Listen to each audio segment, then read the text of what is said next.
नमस्कार। कैसे हैं हम लोग? अच्छे होंगे। चलिए, इसका जो पार्ट अंडरस्टैंडिंग इंडिया की क्लास ये चल रही थी, उसमें जो पार्ट नाट्य शास्त्र पार्ट जो 2 था उसमें कुछ टॉपिक छूट गया था। हम बात कर रहे थे नाट्यवृत्ति। किस पे बात कर रहे थे? नाट्यवृत्ति। उस पर हम लोगों ने चर्चा की थी भारतीय वृत्ति, शास्त्रवती वृत्ति। ये टॉपिक जो था वो छूट गई थी। ये टॉपिक जो थी वो छूट गई थी, कैसे की वृत्ति। तो जो वो पार्ट नहीं देखे होंगे, पहले इसके प्रीवियस पार्ट को देख लेंगे, उसके बाद इस पार्ट को देखेंगे। कैसे की वृत्ति छूट गई थी, तो कैसे की वृत्ति, इस वृत्ति या जो वृत्ति है ये किस प्रकार नाटक में इस वृत्ति का प्रयोग कैसे किया जाता है, तो ध्यान देंगे। इस वृत्ति में स्त्री पात्र का प्रयोग किया जाता है। स्त्री पात्र कैसे की वृत्ति जो है, इस वृत्ति में स्त्री पात्र का प्रयोग किया जाता है। और कैसे की वृत्ति सामवेद से लिया गया है। सामवेद, कैसे की वृत्ति अगर कहीं से ली गई है तो वो कहाँ से? सामवेद से, है ना। और इसमें स्त्री पात्र का प्रयोग, स्त्री पात्र का प्रयोग कैसे की वृत्ति में होती है। और नेक्स्ट जो वृत्ति थी आर्यभट्टी वृत्ति। आर्यभट्टी वृत्ति, इसमें इसका ये जो वृत्ति है, इस वृत्ति को लिया गया है अथर्ववेद से। कहाँ से? अथर्ववेद से, है ना। अथर्ववेद से इसको, आर्यभट्टी वृत्ति को अथर्ववेद से लिया गया है। तो मैं बात कर रहा था नाट्यवृत्ति, इसके पहले पार्ट आप देख लेंगे। बात कर रहा था मैं नाट्यवृत्ति। नाट्यवृत्ति 4 होते हैं। नाट्यवृत्ति मतलब क्या होता है कि अभिनय करने की जो शैली है, नाटक खेलने की जो शैली है, उसमें कौन सी शैली को अपनाई जाती है, तो वो शैली ही वृत्ति कहलाती है। और वो सातवती भारतीय वृत्ति, सातवती वृत्ति, कैसे की वृत्ति और आर्यभट्टी वृत्ति। तो इस प्रकार से ये 4 वृत्तियां कंप्लीट हो गई। नाटक की जो 4 वृत्तियां हैं वो पूर्ण हो गया। आज हम लोग चर्चा करेंगे नाट्य शास्त्र। बात समझ आ रही है? ये जो पार्ट था वो प्रीवियस पार्ट जो था उसमें छूट गया था। आज हम लोग चर्चा करेंगे नाट्य रस शास्त्र। मतलब नाट्य शास्त्र को रस शास्त्र क्यों कहा जाता है। आज का मेरा विषय रहेगा रस शास्त्र। क्या रहेगा? रस शास्त्र। तो चलिए इसके यहाँ आते हैं। मतलब नाट्य शास्त्र को रस शास्त्र क्यों कहा जाता है।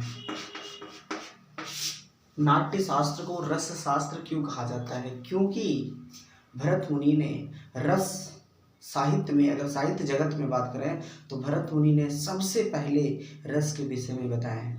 सबसे पहले रस के विषय में भरत मुनि ने बताया है। और भरत मुनि किस ग्रंथ में बताया है?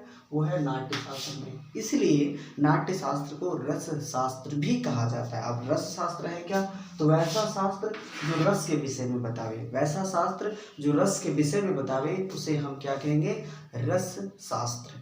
तो ये जो है नाट्य शास्त्र, उसका दूसरा नाम भी क्या है? रस शास्त्र। क्योंकि भरत मुनि ने सर्वप्रथम रस का प्रतिपादन किया था। अब देखेंगे हम लोग।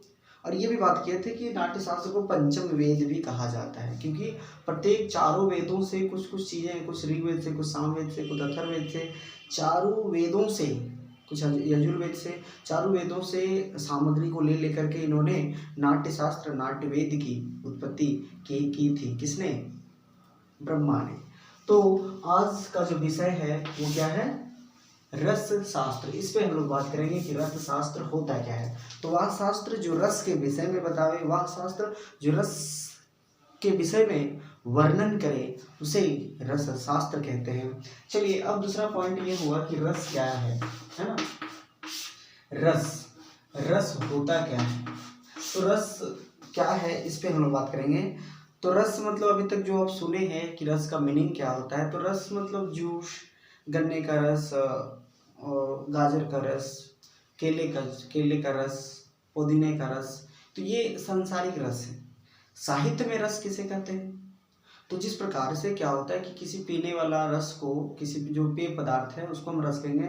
तो जिस प्रकार से हम किसी पेय पदार्थ को पान करते हैं, उसका रस का जब पान करते हैं और उससे जो हमें आनंद की अनुभूति होती है, तो उसी प्रकार जब हम किसी कहानी को, किसी कविता को, किसी काव्य को, है ना, किसी कथा को जब हम पढ़ते हैं या सुनते हैं या फिर देखते हैं, किसी नाटक को हम पढ़ते हैं, जब सुनते हैं या देखते हैं और उससे जो मुझे आनंद की अनुभूति होती है उसे ही रस कहते हैं। एक बार फिर से सुन लेंगे। जिस काव्य को पढ़ने से, है ना, जिस काव्य को या फिर काव्य पढ़ने से, नाटक पढ़ने से, कहानी पढ़ने से, कविता पढ़ने से, ग्रंथ पढ़ने से और ग्रंथ को देखने से, कहानी को देखने से, नाटक देखने से, मूवी देखने से, मूवी भी जो है आपका काव्य का पाठ है। तो जिस काव्य को पढ़ने के बाद जो हमें आनंद की अनुभूति होती है उसे ही रस कहते हैं। तो रस क्या है? जब किसी काव्य को पढ़ते हैं और उससे जो हमें आनंद की अनुभूति होती है वो क्या कहलाता है? रस। क्या कहलाता है? रस। अब इसको रस होता क्या है, इसको और एग्जाम्पल के थ्रू से समझते हैं। जैसे आप कोई मूवी देख रहे हो तो मूवी देखने के बाद क्या होता है कि मूवी देखते देखते आप अचानक हंसने लगते हैं। तो होता क्या है कि आप एक रस में हैं, आपको आनंद आ रही है इसीलिए आप हंस गए हैं। फिर आप मूवी देखते देखते कभी आप रोने लगते हैं, आँख में आंसू आ जाती है।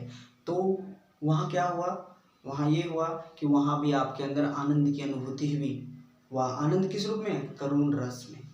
वह आनंद, वह जो रस है वह किस रूप में है? करुण रस में। तो रस का शाब्दिक अर्थ आनंद होता है। जब किसी चीज़ को पढ़ने के बाद जो हमें आनंद की, या किसी चीज़ को देखने के बाद, किसी चीज़ को सुनने के बाद, किसी चीज़ को पढ़ने के बाद जो हमें आनंद की अनुभूति होती है वही आनंद को साहित्य में रस कहा जाता है। और रस का शाब्दिक अर्थ जो होता है आनंद होता है ना। तो जब किसी मूवी को देखते हैं, देखने के बाद कोई लव स्टोरी मूवी है, कोई प्रेम कहानी है, तो प्रेम कहानी को देखने के बाद होता क्या है कि मेरे मन में एक प्रेम भावनाएं जागृत होने लगती है। मुझे ऐसा फील होने लगता है कि मैं ही नायक हूँ, मेरे साथ सारी कुछ घट रही है।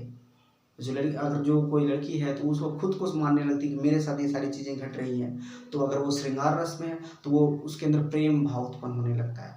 कभी कभी मूवी देखते देखते आपको गुस्सा आने लगेगा, तो वो क्या है? एक आनंद है, वही रस है। कभी मूवी देखते देखते आपको घृणा आने लगेगी, वो क्या है? वो एक रस है। कभी देखते देखते आपको भय लगने लगा, जैसे भूताहा मूवी देखते हैं ना, किसी मूवी को देखते हैं तो मूवी को देखने के बाद आपको कोई भूत वाला मूवी देखते हैं या फिर कोई साइको किलर मूवी देखते हैं तो उसमें क्या होता है कि आपको भय आने लगती है। रात में मूवी देख रहे हो, पता चला निकल भी नहीं पा रहे हैं रूम से, है ना, गद्दी के नीचे घुस गए हैं। तो इसका मतलब क्या है? आप किस रस, आपके अंदर एक रस उत्पन्न हो गया। अब वो कौन सा रस है वो देखेंगे। रस के अलग अलग प्रकार जब मैं पढ़ाऊँगा तो उसमें देखेंगे कि रस ये कौन सा रस उत्पन्न हुआ। तो मैंने यही कहा कि किसी काव्य को पढ़ने के बाद, किसी काव्य को सुनने के बाद, किसी लिटरेचर को, किसी साहित्य को देखने के बाद, मूवी हो गया, नाटक हो गया, ड्रामा हो गया, सारी चीज़ों को देखने के बाद एक अजीब तरह का खुशी, एक अजीब तरह का आनंद, है ना, एक अजीब तरह का आनंद मेरे अंदर उत्पन्न होता है। वो कुछ नहीं है, वही आनंद ही रस कहलाता है। तो आप ध्यान देंगे, इसको समझना है और इसको ध्यान से समझेंगे और चीज़ों को बारीकी से समझेंगे। एग्ज़ाम तो यूँ ही निकल जाएगा आपका। बात समझ आ रही है? इसलिए एग्ज़ाम के लिए टेंशन ना लें, सेमेस्टर 1। तो चलिए, रस। तो रस का मतलब क्या हुआ? आनंद, है ना, आनंद। जब हम किसी काव्य को सुन करके, किसी काव्य को पढ़ करके जो हमें आनंद की अनुभूति होती है वही क्या कहलाता है? रस कहलाता है। मेरे ख्याल से ये क्लियर हो गया होगा। चलिए नेक्स्ट अब हम लोग देखते हैं रस कितने प्रकार के होते हैं। तो भरत मुनि के अनुसार रस जो है, भरत मुनि नाट्य शास्त्र में, है ना, भरत मुनि नाट्य शास्त्र में टोटल 8 रस के विषय में बताते हैं। कितने रस के विषय में? 8 रस। रस कितने हैं? 8 रस हैं। मतलब जो हम आनंद की अनुभूति करते हैं वह आनंद 8 प्रकार का होता है। वह आनंद कितने प्रकार का होता है? वह रस कितने प्रकार का होता है? 8 प्रकार की। बात समझ आ रही है? भरत मुनि अपने नाट्य शास्त्र में कुल कितने रसों के विषय में वर्णन करते हैं? वह रस को कितने हैं? 8 रस हैं। बात समझ आ रही है? अब 8 रस देखते हैं कि वह 8 रस आखिर कौन कौन है। ठीक है, वो 8 रस कौन कौन है। तो मेरे साथ बने रहिए, मेरे ख्याल से सारी चीज़ें आपको क्लियर हो जाएंगी। 1 2 3 4 5 6 7 8। चलिए, तो पहला है श्रृंगार रस। श्रृंगार रस। दूसरा है हास्य रस। हास्य रस। तीसरा है वीर रस। चौथा है भयानक रस। ठीक है। पांचवा है रौद्र रस। ठीक है। उसके बाद हास्य, श्रृंगार, वीर, रौद्र, भयानक। इसके बाद बीभत्स रस। इसके बाद बीभत्स हो गया। और कितना हो गया, 1 2 3 4 5 6, 2 रस और कौन कौन है मैं आपको बता रहा हूँ, बने रहे आप मेरे साथ। अद्भुत रस, एक रस कौन सा हो गया, अद्भुत रस।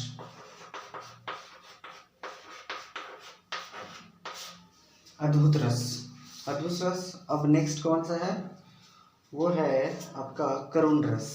कौन सा है, करुण रस। तो ये 8 रस हुए जिसने भरत मुनि ने अपने नाट्य शास्त्र में इन 8 रसों के विषय में बताते हैं। एक और रस है, संस्कृत में 9 रस हैं टोटल। संस्कृत में कितने रस हैं, 9 रस हैं। और एक अंतिम रस है, वो है शांत रस। कौन सा रस है, ये शांत है। इसको किसने बताया था, अभिनव गुप्त ने, अभिनव गुप्त। ठीक।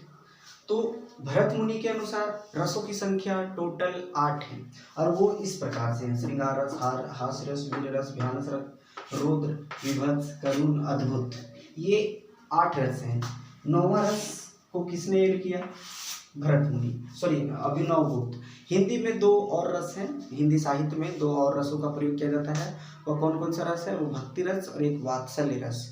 तो जो काव्य को पढ़ने के बाद जो हमें आनंद की अनुभूति होती है, वह उस आनंद को 8 कैटेगरी में बांटा गया है। कौन कौन, श्रृंगार, हास, वीर, भयानक, ये 8 यहाँ लिखा हुआ है। ध्यान देंगे, श्रृंगार रस किस प्रकार का आनंद है। आप किसी चीज़ को पढ़ने के बाद आपके अंदर क्या उत्पन्न होगा, जो आप खुद को मानेंगे कि मैं अभी आप श्रृंगार रस आपके अंदर उत्पन्न हो रहा है। श्रृंगार रस क्या होता है, ध्यान दीजिएगा। श्रृंगार रस क्या होता है, होता ये है कि श्रृंगार रस जब किसी काव्य को आप पढ़ते हैं और आपके अंदर प्रेम भाव, जब किसी काव्य को पढ़ते हैं या फिर किसी मूवी को आप देखते हैं और जब आपके अंदर प्रेम भाव उत्पन्न होने लगता है, जब आपके अंदर मन जो है प्रेम से ओतप्रोत हो, आपका फीलिंग्स जो है प्यार को रिलेट करने लगेगा, आपके अंदर प्यार की भावनाएं उत्पन्न होने लगेगी। तो ऐसा कब होगा, जब आप लव स्टोरी मूवी देखेंगे, जब आप प्रेम कहानी मूवी देखेंगे, तो आपके अंदर एक प्रेम की अद्भुत नदी प्रवाहित होने लगेगी। तो आप समझ लें कि उस समय आप कौन से रस में हैं, उस समय आप श्रृंगार रस में हैं। आपके अंदर कौन सा रस उत्पन्न हो गया, श्रृंगार रस उत्पन्न हो गया। ध्यान देंगे, किसी चीज़ को पढ़ेंगे, रोमांटिक कहानी पढ़ेंगे, रोमांटिक मूवी देखेंगे, तो आपके अंदर किस प्रकार का रस उत्पन्न होगा, श्रृंगार रस, है ना। तो जब प्रेम कहानी उत्पन्न होने लगे आपके अंदर, तो वह कौन सा रस हो जाएगा आपके अंदर, कौन सा आनंद उत्पन्न हो रहा है, वो श्रृंगार आनंद और श्रृंगार रस उत्पन्न हो रहा है। नेक्स्ट क्या है, हास्य रस। हास्य मतलब हंसना, है ना। हास्य मतलब हंसना, मतलब हंसी। जब किसी काव्य को पढ़ने के बाद, जब किसी नाटक को पढ़ने के बाद आपको हंसी आने लगे, है ना, जब किसी काव्य को पढ़ने के बाद आपको हंसी आने लगे, आप हंस जाएं, आपके चेहरा जो मुस्कुराहट भरे हो जाए। जहाँ ध्यान देंगे, बहुत सारे ऐसे मूवी है, कॉमेडी मूवी है, कपिल शर्मा शो, वो उसमें किस रस, कौन सा रस उसमें ज़्यादा होता है, श्रृंगार, हास्य रस। हास्य रस उसमें कौन सा रस ज़्यादा होता है, हास्य रस। तो जब किसी काव्य को पढ़ने के बाद आपके अंदर हंसी उत्पन्न होने लगे, जब आप हंसने लगे, तो आप किस रस में हैं, आप हास्य रस में हैं। बात सुन आ रही है। फिर है आपका वीर रस। वीर रस मतलब होता है, जब किसी काव्य को पढ़ेंगे, जब किसी नाटक को देखेंगे, जब किसी मूवी को देखेंगे, तो आपके अंदर एक उत्साह भर जाएगी, है ना, आपके अंदर एक जुनून उत्पन्न हो जाएगा और आप यस यस करने लगेंगे। जैसे होता क्या है कि किसी मूवी में आप देखेंगे कि एक कोई गरीब व्यक्ति है, उसको कोई गुंडा छेड़ रहा है, कोई नायक, प्रतिनायक जो कोई गुंडा है, विलेन है, उसको छेड़ रहा है, मतलब उसके साथ दुर्व्यवहार कर रहा है उस गरीब व्यक्ति के साथ। लेकिन वहाँ पे कोई व्यक्ति आता है और उसको मारने लगता है, ठीक है। तो जैसे मारने लगता है, आपके अंदर एक उत्साह भर जाती है, बोल मारो इसको और मारो, मारो इसको और मारो। तो आपके अंदर एक आनंद की अनुभूति हो जाती है, आपके अंदर एक आनंद उत्पन्न होने लगता है और वो आनंद, वही आनंद रस कहलाता है। और वो कौन सा रस है, वो है वीर रस। नेक्स्ट है भयानक रस। भयानक रस मतलब भय। जब आपके अंदर भय उत्पन्न होगा, आपके अंदर भय उत्पन्न होगा, भय मतलब डर। जब आपके अंदर भय उत्पन्न होगा तो समझ लीजिए आप एक आनंद में हैं, आप एक आनंद का महसूस कर रहे हैं। और वो आनंद और वो रस किस प्रकार का रस है? तो वो रस आपका भयानक रस है, रौद्र रस। जब आपके अंदर क्रोध उत्पन्न हो, जब आपके अंदर गुस्सा उत्पन्न हो, है ना, जब किसी नाटक को देखेंगे, जब किसी काव्य को देखेंगे और आपके अंदर गुस्सा उत्पन्न होने लगे, गुस्सा से लाल आँख पूरा लाल लाल होने लगे, तो उसी को कहा जाता है। तो आप किस रस में हैं?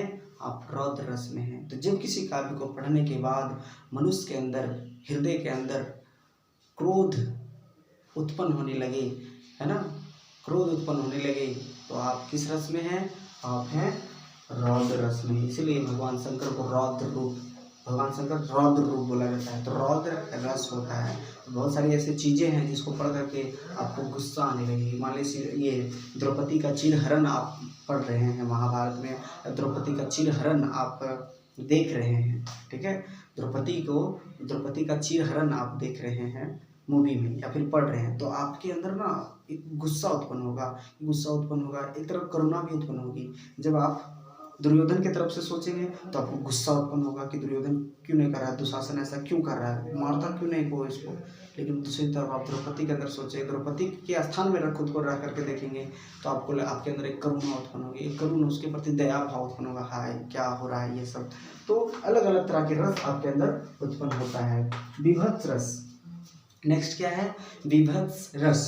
विभत्स रस क्या होता है कि जब किसी काव्य को पढ़ने के बाद, किसी मूवी को देखने के बाद, किसी नाटक को देखने के बाद, किसी नाटक को पढ़ने के बाद आपके अंदर एक घृणा सा उत्पन्न होने लगे, आपको यह छी छी छी छी करने लगे, आपके अंदर एक घृणा उत्पन्न होने लगे, तो आप समझ लीजिए आप कौन से रस में हैं? आपके अंदर एक विभत्स उत्पन्न हो जाता है। जैसे महाभारत की लड़ाई है, महाभारत में जो युद्ध हुआ था वो 18 दिन तक युद्ध हुआ था। ध्यान देंगे कि 18 दिन तक वह युद्ध हुआ था और उसमें जो कितने लोग मरे होंगे, कितने सैनिक, ध्यान देंगे एक क्षण में कितने लोगों का सर कलम हो जाता था, कितने लोगों का हाथ कट गया, पूरा ब्लड ही ब्लड हो गया। और वो एक एक सेकंड में लोग मरते थे, और एक सेकंड में पता नहीं कितने लोग मरते थे, क्योंकि वहाँ भी लोग भी बहुत सारे थे। तो महाभारत का युद्ध जो है 18 दिन तक चला है, और 18 के दिन में लोग मर मर के एक से के ऊपर एक ऐसे इस प्रकार से लाशें पड़ी हुई थी। किसी का सर खत्म हो गया, किसी का पूरा शरीर गायब है, पूरा ब्लड ही ब्लड चारों तरफ, इसी तरह का दृश्य है। और उस दृश्य को आप पढ़ेंगे तो आपके अंदर एक अजीब सा एकदम घृणा टाइप से उत्पन्न होगा, देखने का मन नहीं करेगा। जैसे होता क्या कि कोई जानवर मर जाता है और उसकी मच्छियाँ भिनभिना रही हो, अजीब हालत हो गया हो, तो लगेगा उल्टी पुल्टी कर देना, ऐसे ही लगता है कि नहीं। तो आपके अंदर जब घृणा उत्पन्न होने लगे किसी काव्य को पढ़ने के बाद, किसी मूवी को देखने के बाद, तो आप किस रस में हैं? आप कौन रस में हैं? विभत्स रस में हैं। और उसके बाद है करुण रस, है ना। करुण रस मतलब जब आपके अंदर एक दया भाव, एक करुणा उत्पन्न होने लगे, आपके अंदर एक करुणा उत्पन्न होने लगे, एक दया भाव उत्पन्न होने लगे, बात सुना रही, एक शोक उत्पन्न होने लगे, एक चिंता उत्पन्न होने लगे आपके अंदर किसी काव्य को पढ़ने के बाद, तब आप कौन से रस में हैं? आप हैं करुण रस में। और एक है अद्भुत रस। अद्भुत रस मतलब होता आश्चर्य, आपको बिलीव नहीं होगा। जैसे जादू टोना दिखाना, जादू दिखाया जाता है, जैसे हाथ में रख करके अचानक ही कि कबूतर निकाल दी, आपको लगेगा क्या हो गया। तो ये आपके अंदर एक अजीब तरह का रस उत्पन्न हुआ, आनंद ही है, ये आनंद ही है। देखिए रो रहे हैं तो आप आनंद में हैं, हंस रहे हैं तो भी आप आनंद में हैं, गुस्से में हैं तो भी आप आनंद में हैं, अगर आप डर रहे हैं तो भी आप आनंद में हैं। बात समझ आ रही है। तो इस प्रकार से ये अद्भुत रस, ये अद्भुत मतलब इनबिलीवेबल, विश्वास नहीं कैसे हो गया ये काम। लोग बोलते हैं ना वाह खूबसूरत, गजब, कैसे हो सकता है ये। तो जादूगर है, अचानक या क्या है कि कोई इंसान उड़ने लगा तो आपके अंदर एक रस उत्पन्न हो जाएगा, आपके अंदर, उसके अंदर नहीं, आपके अंदर एक रस उत्पन्न है, कैसे उड़ रहा है ये। तो आपको आपके अंदर कौन सा रस उत्पन्न हो जाएगा? आपके अंदर अद्भुत रस उत्पन्न हो जाएगा। बात समझ आ रही है। तो इस प्रकार से भरत मुनि ने अपने नाट्य शास्त्र में टोटल कितने रसों का वर्णन करते हैं? 8 रसों का। इसीलिए भरत मुनि का नाट्य शास्त्र, ये जो ग्रंथ है, इस नाट्य शास्त्र ग्रंथ को रस शास्त्र कहा जाता है। क्यों? क्योंकि भरत मुनि ने अपने ग्रंथ में सर्वप्रथम रसों के विषय में विवेचना की है। आज के जितने लोग जितने कवि हैं, जितने मूवी है, जितनी कहानियाँ हैं, सभी कहानियाँ जो है किसी ना किसी रस पर आधारित ही आधारित है ना। और वो रस कितने हैं? भरत मुनि के अनुसार 8 हैं। एक अंतिम रस है, 9वां रस, वो शांत रस है। शांत रस मतलब शांत स्वभाव। आप जब किसी चीज़ को पढ़ें, जैसे भगवत गीता आप पढ़ रहे हैं, तो भगवत गीता पढ़ने के बाद आपका मन शांति शांति सा फील होगा। ज़्यादा मन में चिंताएं नहीं रहेगी, ज़्यादा हलचल नहीं, आपको खुश होंगे आप, नहीं आप ज़्यादा चिंता में रहेंगे। बस एक अलग तरह की आनंद आपको आपके अंदर उत्पन्न होगा। तो जब आप शांति सा फील करने लगे, ज़्यादा पीसफुल मोमेंट में जीने लगे, जैसे मंदिर आप जाते हैं तो मंदिर में कितना शांति फील होता है, आपको बात समझ आ रही है? मंदिर में आपको कितना शांति फील होती है, तो आपके अंदर एक रस उत्पन्न हो गया। और वो कौन सा रस है? और वो क्या है? शांत रस। बात समझ आ रही है? तो इस प्रकार से ये 8-9 रस हो गया। बात समझ आ रही है? तो भरत मुनि ने सर्वप्रथम रस की विवेचना किसने की थी? भरत मुनि ने। रस के विषय में अगर कोई बताया है संस्कृत जगत में या हिंदी साहित्य में या संस्कृत साहित्य में रस से रिलेटेड कि कौन सा रस से है, कौन से रस में ये काव्य लिखा गया है, कौन से रस में ये मूवी बनी है, तो वो ये यही रसों में कुछ ना कुछ वो मिलेगा। हिंदी में 2 रसों का एक और प्रयोग होता है, एक होता है भक्ति रस, एक होता है वात्सल्य रस। भक्ति रस मतलब आप भक्ति रस जब आपके अंदर भक्ति भावनाएं उत्पन्न होने लगे, बात समझ आ रही है? आपके अंदर किसी के प्रति दृढ़ विश्वास उत्पन्न होने लगे, तो आपके अंदर एक अजीब सा रस उत्पन्न हो जाएगा। और वो रस कौन सा है? वो भक्ति रस कहलाता है। ईश्वर के प्रति विश्वास, ईश्वर के प्रति दृढ़ विश्वास, जो भी हो रहा है ईश्वर की कृपा से हो रही है, जो भी मेरे साथ घटना घट रही है सब ईश्वर की इच्छा है, तो आपके अंदर एक भक्ति रस उत्पन्न हो जाता है। एक होता है वात्सल्य रस। वात्सल्य रस एक प्रेम का ही टाइप है। वात्सल्य एक प्रेम का ही अलग रूप है। जैसे एक माता का प्रेम, पुत्र के प्रति जो प्रेम होता है वही वात्सल्य कहलाता है। बात समझ में आई? तो इस प्रकार से भरत मुनि का जो नाट्य शास्त्र है ये आपका रस शास्त्र, इसको क्यों कहा गया ये आपका क्लियर हो गया है। बात समझ में आ रही है? तो इस प्रकार से ये आपका क्लियर हो गया। तो आज का क्लास में हम लोगों ने क्या क्या पढ़ा, ध्यान देंगे। अभी जो ये जो बात है इसमें हम लोगों ने क्या क्या पढ़ा। इसमें हम लोगों ने पढ़ा कि रस शास्त्र आज का टॉपिक में रस शास्त्र, ये जो टॉपिक था इसके विषय में थोड़ी सी एक चीज़ और जान लेंगे, है ना, थोड़ी सी। इसमें जो श्रृंगार रस होता है वो 2 तरह का होता है। श्रृंगार रस 2 तरह का होता है। श्रृंगार, ठीक है, श्रृंगार रस 2 तरह का होता है। एक होता है संयोग श्रृंगार और एक होता है वियोग श्रृंगार। क्या है? संयोग श्रृंगार और दूसरा क्या है? वियोग श्रृंगार। ध्यान देंगे। संयोग श्रृंगार क्या होता है? श्रृंगार रस आप मतलब कब मानेंगे कि आप श्रृंगार रस में हैं? जब आपके अंदर प्रेम भाव उत्पन्न होने लगे, जब आप एक लव स्टोरी कहानी देखते हैं, लव स्टोरी मूवी देखने लगते हैं, तो आपके अंदर क्या एक अजीब सा प्रेम उत्पन्न होने लगता है।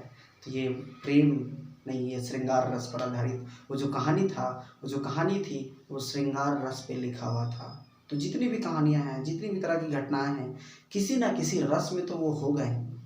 तो कभी आप तो ये जो रस है, ये रस प्रत्येक मनुष्य के अंदर होता है और ये रस समय समय पर बाहर निकलता है। जब आप गुस्से में हो तो आपके अंदर क्रोध रस उत्पन्न हो गया, जब आपको डर लग रहा हो तो आपके अंदर भय रस उत्पन्न, भयानक रस उत्पन्न हो गया, जब है ना, जब आपको खुशी हो रही हो, जब आप हंस रहे हो तो आपके अंदर हास्य रस उत्पन्न हो गया, जब आपको अच्छे से अच्छा सा फील हो रहा हो, जब आपका मन उत्साहित हो तब आपके अंदर वीर रस उत्पन्न हो गया। बात समझ आ रही है? तो इस प्रकार से ये रस का ये झमेला था। मेरे ख्याल से आपको समझ में आ गया होगा। तो चलिए, श्रृंगार रस 2 तरह का होता है। प्रेम जो होता है 2 तरह का होता है, संयोग श्रृंगार और एक होता है वियोग श्रृंगार। संयोग श्रृंगार उसे कहते हैं जिस काव्य में जो नायक और नायिका है ना अलग होते हैं। वियोग श्रृंगार मतलब श्रृंगार रस मतलब प्रेम को इंडिकेट कर रहा है। बात समझ रही है? तो जिसमें नायक और नायिका अलग हो तो अगर उसमें उसमें वो भी प्रेम का ही रूप है। तो नायक और नायिका, हीरो और हीरोइन एक दूसरे से अलग हो, दोनों एक दूसरे से मिलने के लिए तड़प रहा हो। नायिका घर में बैठी बैठी सुहानी सुहानी गीत गा रही है, नायक अपने पागलों के जैसा इधर उधर लोगों से बात कर रहा है, अपनी पत्नी को याद कर रही है, अपनी प्रेमिका को याद कर रही है, सॉरी नायक कर रहा है। तो इस प्रकार से ये संयोग श्रृंगार रस, मतलब जिसमें नायक और नायिका, सॉरी ये वियोग होगा, जिसमें नायक और नायिका अलग रहता हो उसको वियोग श्रृंगार कहेंगे, और जिसमें नायक और नायिका एक साथ रहता हो उसको संयोग श्रृंगार कहेंगे। जैसे कालिदास के द्वारा जो लिखा गया मेघदूतम जो कहानी है, उसमें मेघदूतम कहानी तो आप लोग पढ़े होंगे। तो मेघदूतम की जो कहानी है उसमें नायक और नायिका अलग होते हैं। नायिका क्या है, घर में रहती है, उसका नायक जो है वो हिमालय के अंतर्गत रामगिरी पर्वत पर जाकर के 1 वर्ष रहता है, और वहीं से अपनी पत्नी को वो अपनी पत्नी से बेइंतहा तो मोहब्बत करता ही था, लेकिन अपनी पत्नी को वो याद करता है, और वो बादलों से कहता है कि ये बादल जा, या संदेशा मेरी प्रेमिका जो अकेले घर में बैठी है, मेरे इंतजार में बैठी है, तुम जा कर के यह संदेशा उसे पहुँचा। बात समझ रही है। तो इस प्रकार से वहाँ पे प्रेम तो वहाँ था, लेकिन वो कैसा प्रेम, वो वियोग प्रेम। रामायण में भी कहीं कहीं संयोग, मतलब संयोग श्रृंगार देखा जाता है, कहीं कहीं वियोग श्रृंगार। जब सीता को रावण ने हरण करके ले गया, तब सीता और राम के बीच का जो प्रेम था वो कैसा प्रेम था, वहाँ कौन सा रस उत्पन्न हुआ, तो वहाँ वियोग श्रृंगार रस उत्पन्न हुआ। तो इस प्रकार से श्रृंगार रस 2 तरह का होता है, संयोग श्रृंगार, वियोग श्रृंगार। तो ये आज आप लोगों ने रस के विषय में सामान्य परिचय जाना। तो भरत मुनि के नाट्य शास्त्र को रस शास्त्र कहा जाता है, क्योंकि भरत मुनि ने अपने ग्रंथ में सर्वप्रथम रस की विवेचना की है। इन्हीं रस का अगर देन है तो सबसे बड़ा योगदान इन्हीं का है। बात समझ आ रही है। तो इस प्रकार से आज की क्लास में हम लोगों ने ये भरत मुनि के नाट्य शास्त्र को रस शास्त्र कहा जाता है, क्यों कहा जाता है वो हम लोगों ने जाना। तो आज की क्लास यहीं समाप्त करते हैं। नेक्स्ट जो आज की इस क्लास में भरत मुनि का जो नाट्य शास्त्र था वो समाप्त हो गया। तो ध्यान देंगे, ये जो क्लास है सेमेस्टर 1 जो न्यू एजुकेशन पॉलिसी के तहत सेमेस्टर 1 अंडरस्टैंडिंग इंडिया की क्लास है, उसमें जो साहित्य और शिक्षा पोर्शन को पढ़ना है उसमें से साहित्य पोर्शन आज यहीं पे कंप्लीट होता है। तो उसमें 2 टॉपिक पाणिनि और पतंजलि, मैं तो ऑफलाइन क्लास में पढ़ाया था, तो पाणिनि और पतंजलि के विषय में मैं क्लास में बता दूंगा। तो आप देख सकते हैं, इसका पार्ट वाइज पार्ट बुक बना हुआ है, और जो वीडियो अपलोड नहीं है मैं उसको अपलोड करूँगा। तो बने रहे आप मेरे साथ। चलिए आज का क्लास यहीं पे समाप्त करते हैं। धन्यवाद।